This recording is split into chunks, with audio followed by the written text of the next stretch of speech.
Hi, everyone. Judge Andrew Napolitano here for Judging Freedom. Today is Thursday, January 18th, 2024. Scott Ritter joins us from Moscow, along with Alexander Zyryanov and Pavel Azhov, our able and wonderful translator. Scott, always a pleasure, my dear man. Thank you very much for joining us. Thank you for taking time. Alexander and Pavel, thank you as well.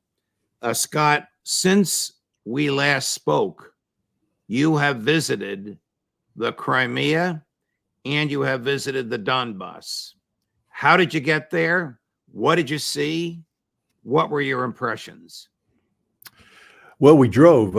Alexander and his good friend Dennis drove me. It's a very, very long drive from Moscow to Rostov-on-Don, which is the gateway to the new territories, to Crimea. And we went into Crimea first, crossed the Crimea Bridge, and there we had to wait to get permission to go into the new territories. It's more than just the Donbas. It's Kherson and Zaporizhia, and then you get up to Donetsk and Lugansk. I think the Russian Ministry of Defense was nervous. I think they like me and they didn't want me to anything bad to happen. So they were very nervous about letting me in. But because of Alexander's persistence, we were able to go in. I had a very good conversation with the governor of Crimea about his perspective on why Crimea is Russian, not Ukrainian, and why it will always be Russian. And I had a similar conversation with the governor of Kherson, talking about, what happened in 2014, the coup that took place in Kiev, what the consequences were for the Russian-speaking population, why they opposed the Zelensky regime, the Poroshenko regime prior to that, and why they supported the Russian intervention, and why they are proud to be part of Russia today. And that's the important thing. Not just in Kherson, but in Zaporizhia and Donetsk and Lugansk. Everybody I met, the United States isn't recognizing Crimea or these four new territories as being part of Russia. And I imagine that it will be a very long time if they ever will. But it doesn't matter. When you look in the eyes of the Russian people who live there, of the Russian people who are struggling, they know they're Russian. They're proud to be Russian. They believe they belong to Russia. They will always be Russian.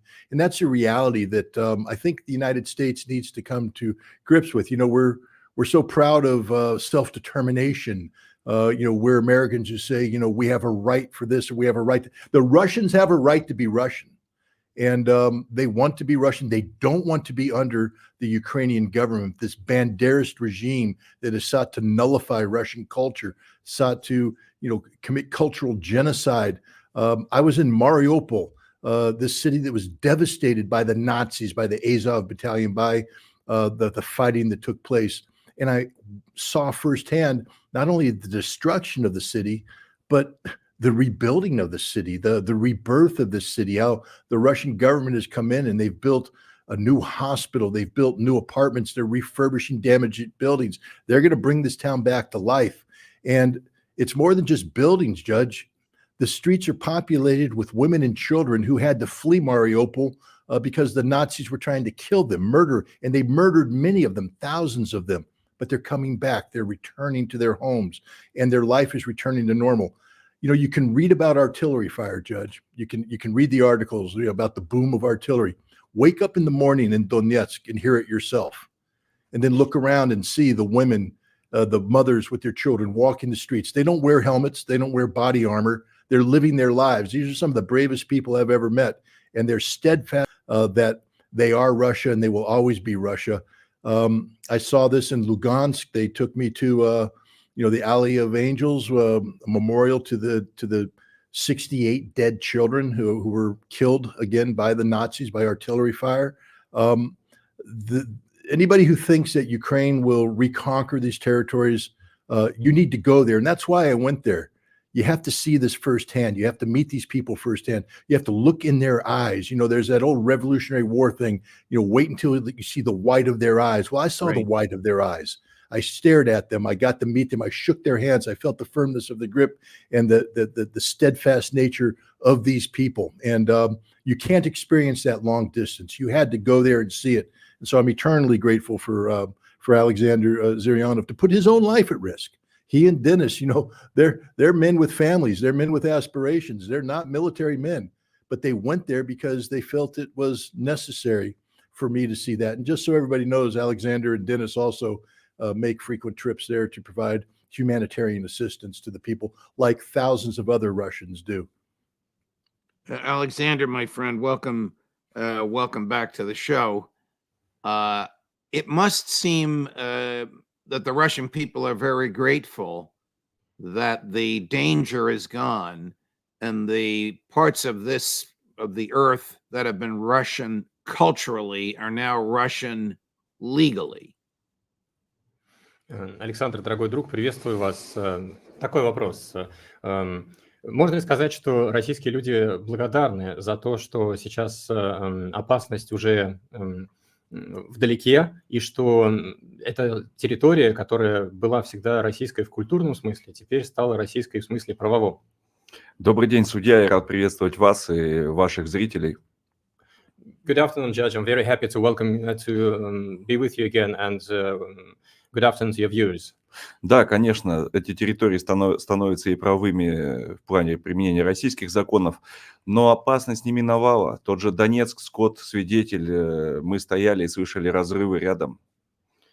Yes, these territories are becoming Russian legally as well, and they are now the territories that are governed by the Russian law. But the danger is not gone yet, and Scott was the witness of that. We stood there and we heard the explosions.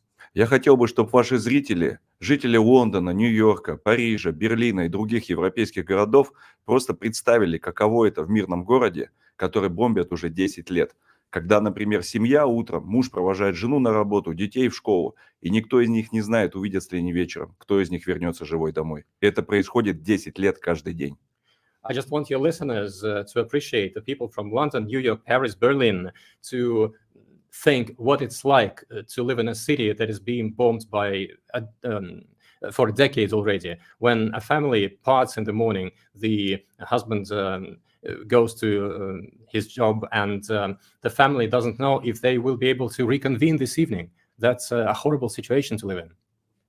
So it's fair to say that the Donbas is not out of the woods yet, that the Ukrainian government is continuing to bomb and attack what it claims is part of Ukraine.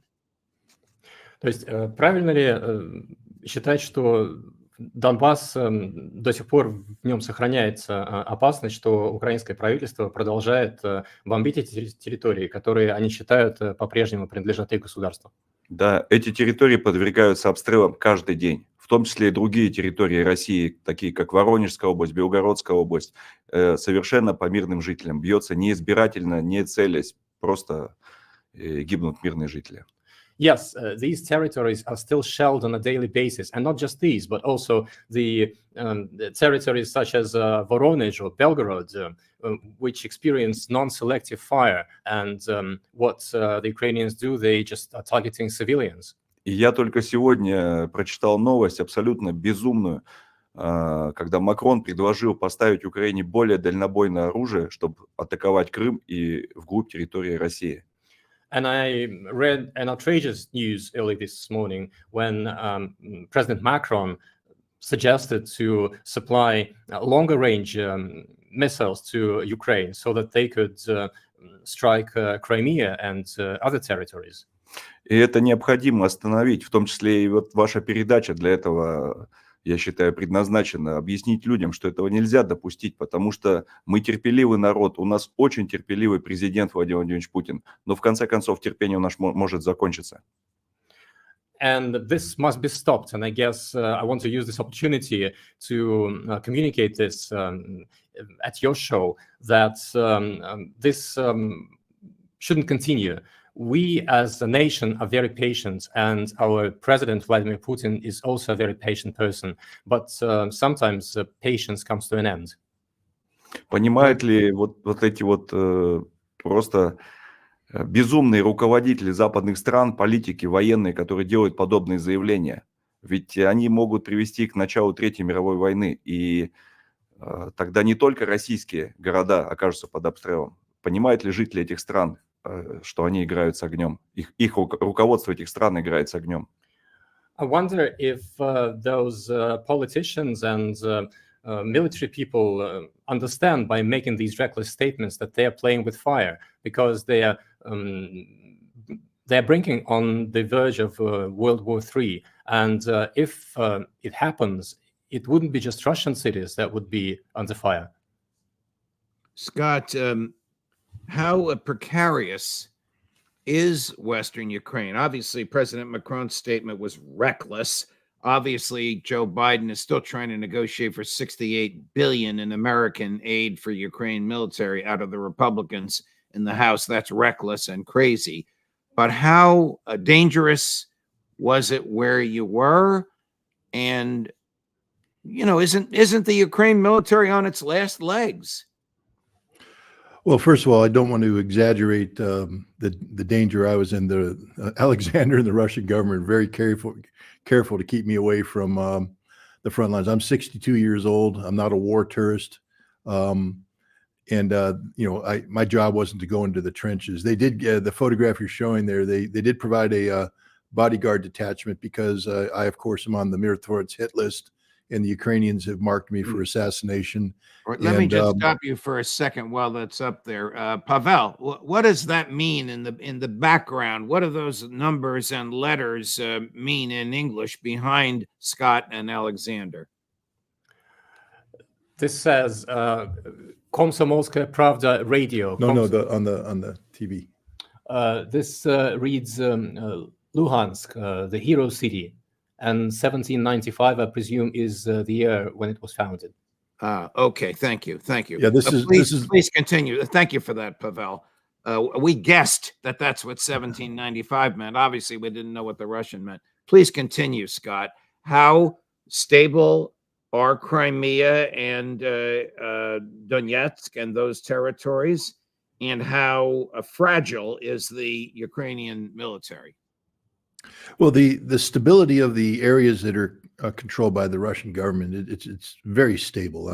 You know, the Russians, as they advance, behind them comes the Russian government that begins infrastructure develop. I have to tell you, the roads, as soon as you enter Kherson from Crimea, the roads become like modern American highways. The Russian government has you know, made every effort to improve the infrastructure. Homes are being rebuilt, gas lines are being reestablished, water lines are being established, the basic infrastructure, schools, hospitals, you know, the basic fundamental elements of government that allow pensions to be paid, you know, roads to be maintained. All of this is put in by the Russian government during wartime. So, you know, while the fighting's taking place at the front, behind them, the Russian government is pushing in and doing this reconstruction. Let there be no doubt that the Russian government is winning. I mean, the Russian army is winning. The Ukrainians are on their last legs. But as I remind people, the bloodiest month of World War II for American forces wasn't June D-Day, wasn't December 44, Battle of the Bulge. It was April 1945, after everybody knew that Nazi Germany had been defeated. That was the bloodiest month because the Nazis fought hardest. The Ukrainians are fighting hard right now. I spoke to soldiers from a unit that suffered 3,000 dead leading assaults in the Advika area. And I said, my God, you got slaughtered. And they said, no, we killed 20,000 of them. And today the death rate's even greater. I mean, the Russians are losing thousands of men killed, but they're slaughtering the Ukrainians, and it's an unsustainable casualty rate for the Ukrainians. They're desperate. They're running out of ammunition, and you're going to see increasingly as the Russians push forward. But the Russians aren't in the business of conquering territory irresponsibly. They will recapture the totality of Donetsk. Right now, about 33% of Donetsk Oblast, or the Republic, is under Ukrainian occupation. There's a percentage of Kherson and Zaporizhia likewise under a Ukrainian occupation. But the Russians are going to take that, and they may take more territory. But they're going to do it in a manner that succeeds in their objective, their stated objective of destroying the Ukrainian military, and they're Right. not going to allow unnecessary casualties on their part. So this isn't performance art. This isn't theatrics. This is the hard, cold business of winning a war. It's about killing the Ukrainians in numbers that the Ukrainians can't sustain, and that's what's happening as we speak. So the Russian military is attempting to kill the remains of the Ukrainian military, and the Ukrainian military is attempting to kill civilians in these areas. Do I have that correct? You have it correct. First of all, let me just make a clear point. The Russian military isn't attempting to kill Ukrainians. They're slaughtering Ukrainians. Okay, They're I murdering appreciate that. Ukrainians. I They're appreciate that wiping them off the map. Right. And the Ukrainians, in their desperation, are attacking Russian civilians because their only hope right now is to draw the West into this conflict. And so Right. they're attacking Russian civilians, both in the new territories, and the city of Donetsk, which has been shelled mercilessly for 10 years, in Lugansk, in Zaporizhia, and Kherson, but also they're attacking the Crimea, and they're attacking Russian cities, Belgorod, they're attacking the Voronezh area, and they're not attacking military targets. They're using cluster munitions against civilian targets where there's no military. They know what they're hitting is civilian related. They're hitting parks, they're hitting schools, they're hitting hospitals, they're hitting markets. Well, and the what do sole they hope purpose- to gain by this, unless it's just some last act of desperation, some final thrashing out at the adversary? They want a Russian overreaction. They want Vladimir Putin and Shoigu to get angry and to lash out and do some harsh act, act of retaliation against Ukrainian civilians that the Ukrainians could then say, aha, look what the Russians have done, and bring the Right. West in. But the Russians aren't taking the bait. There it. will be justice. The justice will be dealt out when Russia wins this war and brings it to an end. But Russia's not taking the bait. They are comfortable with the trajectory that they're on right now. And everybody I spoke to says that they anticipate that the final victory will be sometime this year. Alexander, we had a guest on this week who's a former colleague of mine from Fox News. You may know of this gentleman, Bill O'Reilly. And Mr. O'Reilly argued that the Russian economy is in shambles due to the war and due to the sanctions. Is this true? Александр, на этой неделе у меня в эфире был гость, мой бывший коллега с Fox News, возможно, вы знаете, Билл О'Рейли. Так вот, он утверждал, что российская экономика сейчас в очень плохом состоянии, в руинах, можно сказать, из-за войны, в частности. Вот так ли это? Судья, я думаю, что его нужно отправить... Forgive me for asking this question. I know it's absurd, but I must have you refute what he said. Извините, что задаю этот вопрос. Я понимаю всю его абсурдность, но все же хотелось бы от вас услышать, чтобы вы опровергли то, что он сказал. Я думаю, что ему стоит приехать в Россию, чтобы посмотреть все своими глазами. Я не знаю, на основании чего он делает такие заявления. А в связи с этим мне еще вспоминается президент США Барак Обама, который однажды заявил, что он порвал экономику в России в клочья, и теперь это только бензоколонка. Well, he should come to Russia and see with his own eyes. I don't know what makes him make such statements. This also brings to my mind the statements by President Obama previously when he said that the Russian economy is torn to pieces and Russia is nothing but a gas station economy. Рвут всю нашу экономику, никак порвать не могут до конца. Okay, so they have been tearing the economy down to pieces, but they still haven't succeeded yet. Я приглашаю этого журналиста к нам в Россию, я ему покажу нашу экономику, наши предприятия, которые сейчас строятся очень активно, магазины, ну, все, что хочет, то и покажем. Пусть он убедится, что мы неплохо себя чувствуем. I would like to invite this journalist to visit Russia, and I will personally take him around and show him our economy, show him our plants and companies that are being built. I will show him the shopping malls, and I will show him around. He will be able to see for himself that it's not so. Judge, let me just point out that Alexander Zuryanov is responsible for the economic development of Novosibirsk region. It's the third largest city in Russia after St. Petersburg and Moscow. And it has the largest developing economy. And it's succeeding because of people like Alexander Zuryanov, people who know the Russian economy. They know the world economy better than Bill O'Reilly apparently does. And they know how to survive, and not just survive, but to thrive in the environment of sanctions. We've joked about this before, and I think Alexander will agree with me.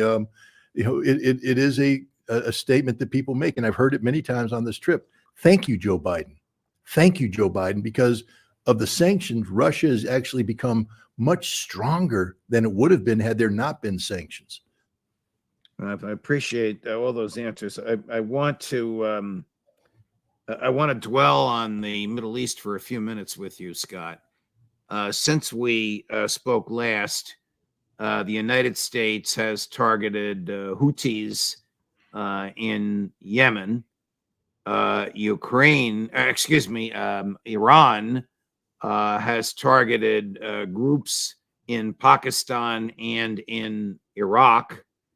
And Israel has announced that its troops are going to enter Egypt in order to secure the so-called Philadelphia corridor. Question: are we getting closer to a regional war, all because Joe Biden won't pick up the phone and tell Netanyahu, stop?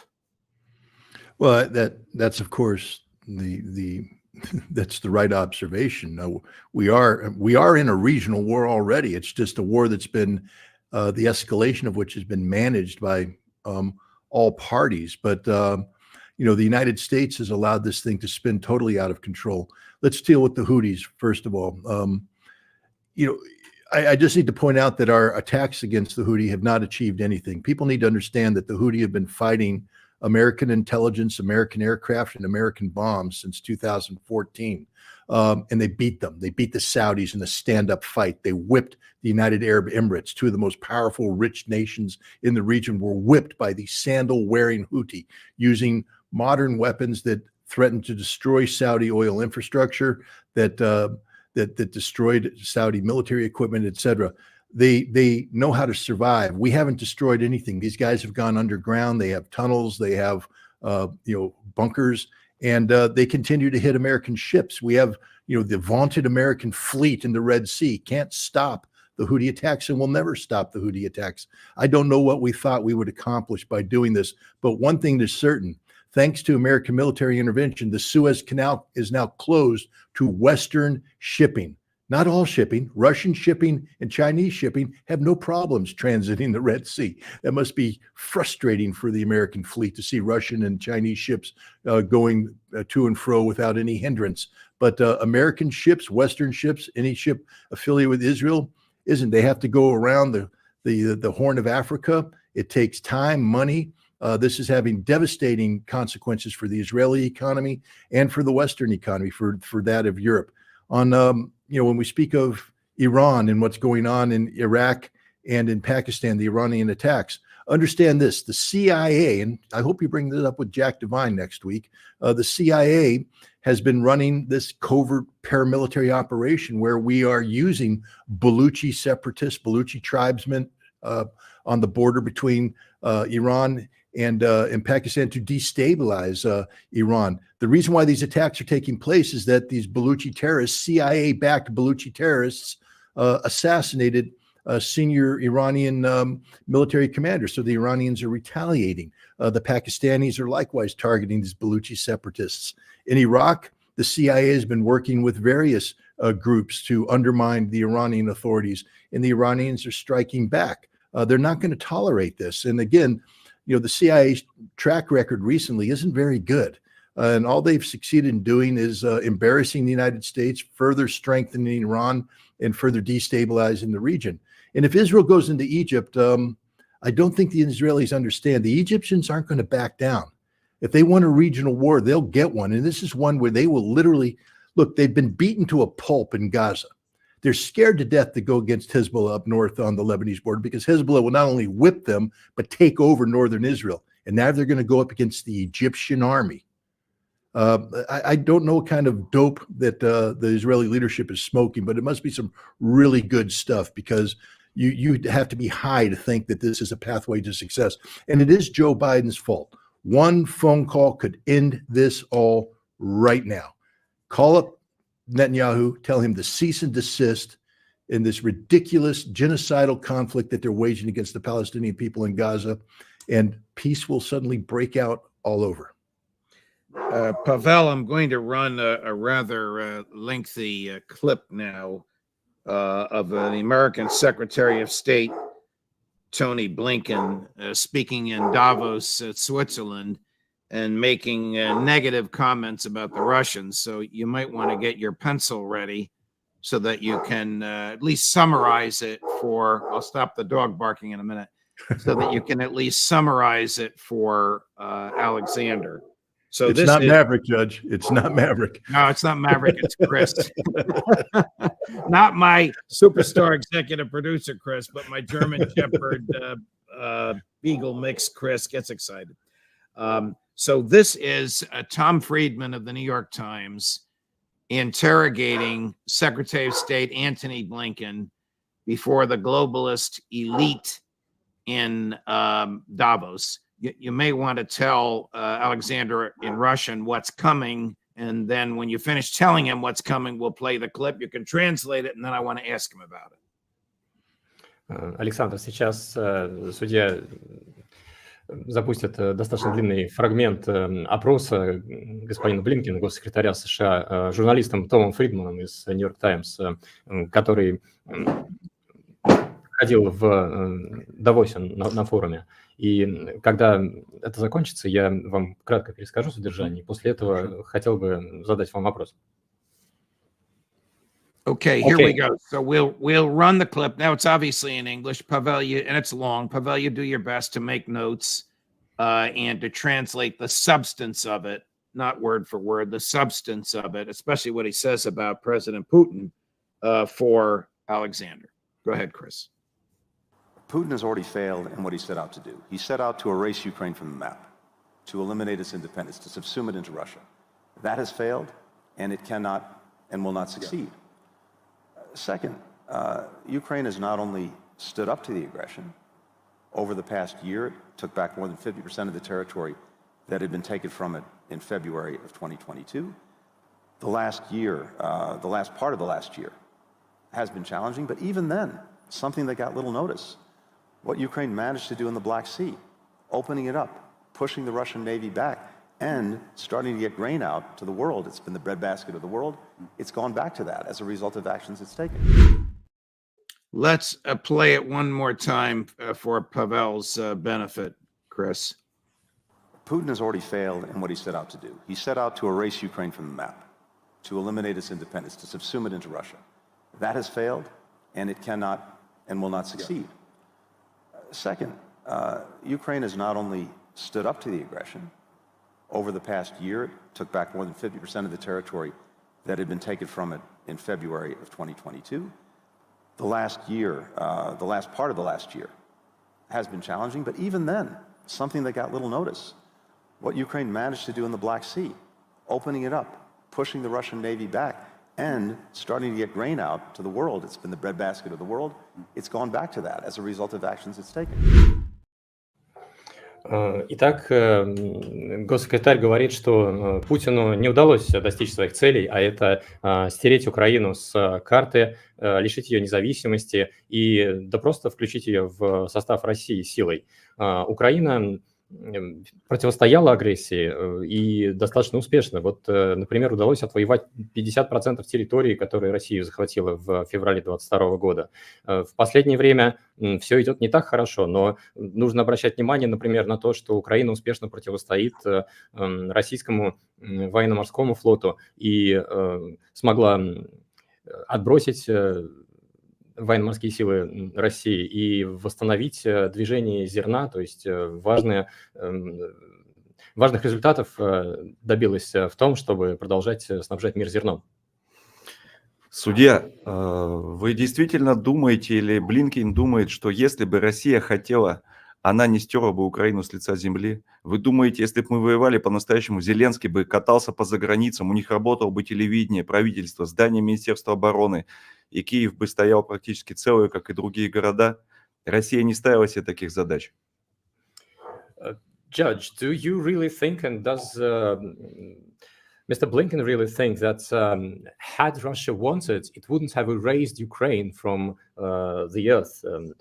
And do you think that had we been serious about this, Zelensky would have been able to travel around the world, that TV would work in Kiev, that the Ministry of Defense would stand there intact? It's just, it wasn't our goal. That is why this is not happening. Вы можете спросить у Скотта, он знает, как воюет армия США. В странах, куда она заходит, не работает ни телевидение, ни сотовая связь, ни радио, ничего. И президент не может полететь в гости к другому президенту или поехать на поезде. Если то, что вы говорите, стереть с лица земли, это то, что делает Израиль с сектором Газа. And you could ask your friend Scott. He could tell you how the US Army fights. When they go to fight in a country, they would make sure that no TV works there, no mobile communications, no radio. And when they are engaged in a military operation, the president of that country is not able to go and travel to the president of another country. He cannot fly, he cannot use a train to do that. And in terms of wiping off the face of the earth, I guess this is rather what Israel is doing with Gaza. Мы не ставим такой задачи, Россия. Мы воюем с киевским режимом, с фашистским режимом, а не с украинским, нашим братским народом. It's just that we don't see this as our objective. We, Russia, we don't fight against Ukraine. We fight against the Ukrainian regime. We don't want to fight against the people of Ukraine, the Ukraine nation, which is a sister nation for us. Если вы посмотрите на жертвы среди мирного населения за 2 года специальной военной операции, они меньше, чем в секторе Газа за первый месяц боевых действий. If you look at civilian casualties for the 2 years of the special military operations, they are less than in the Gaza Strip in just 1 month after the operation there. Да, в любом случае жертвы среди гражданского населения есть. Это, конечно же, трагедия, но российская армия делает все, чтобы они были минимальны. Yes, civilian deaths are there, and that's a real tragedy. But the Russian army is doing everything they can to make sure they are brought to a minimum. I appreciate. I'm sorry, go ahead. И в заключение по поводу того, что Украина отвоевала 50% территории, вы знаете, что мы сами отвели эти войска, когда уже было почти подписано мирное соглашение в 2022 году, по-моему, в марте. И сейчас бы все остановилось, и сотни тысяч жителей Украины, солдат были бы живы. Но господин Джонс, на тот момент премьер-министр Великобритании, просто одним своим приказом Зеленскому продолжать военные действия, не подписывать договор о мире, обрек на смерть еще десятки и сотни тысяч украинцев. And in terms of reclaiming the 50% of the territory they initially lost to the Russian forces, well, we moved our troops ourselves, and that was because we were about to sign the peace agreements in March 2022. That would have stopped all of that. But Boris Johnson, who was the UK Prime Minister at the time, essentially issued an order to President Zelensky to continue fighting, and that led to the unnecessary death of dozens of thousands of people. Got it. Thank you for that answer, for that analysis, Scott. Professor Sachs was just on with us, and he reported, of course, the Israelis will never acknowledge this, that the deaths in Gaza is now up to 28,000. Fewer than 3,000 of whom are Hamas fighters. You have 25,000 civilians slaughtered. Tony Blinken says Netanyahu is going to let up. When Netanyahu speaks to the Israeli people, he says this is going to go on till 2025. Well, let's take a look at those numbers. First of all, it's horrific losses for the civilians, but this is targeted destruction. The Israelis have admitted it, that their purpose is to inflict so much harm on the Palestinian population that they will turn against Hamas, but that's not succeeding. The Palestinian people are rallying behind Hamas. Another 25,000 number we can speak of is the number of Hamas fighters. And that number is actually much larger because I think there's a dozen or more resistance factions beyond Hamas that operate in the Gaza. But Hamas has 25,000 troops. If Israel is saying they killed 3,000, that number is far less. This means Hamas hasn't even been dented yet. Hamas has inflicted horrific casualties against the Israelis, destroying armor, killing soldiers, wounding thousands. The United States has admitted that no senior Hamas officials have been eliminated. One of the objectives of the Israelis was to eliminate Hamas as a military and political organization. And yet here we are this far into the conflict, and Israel hasn't even dented. As soon as Israel leaves one of the areas they destroyed, Hamas fighters reoccupy it. And then the Israelis have to go back. That is very demoralizing for them. So Israel is a defeated nation right now. Netanyahu is holding on for his political life. But every day that he continues to operate, Israel commits genocide against the Palestinian people, and the United States facilitates this genocide.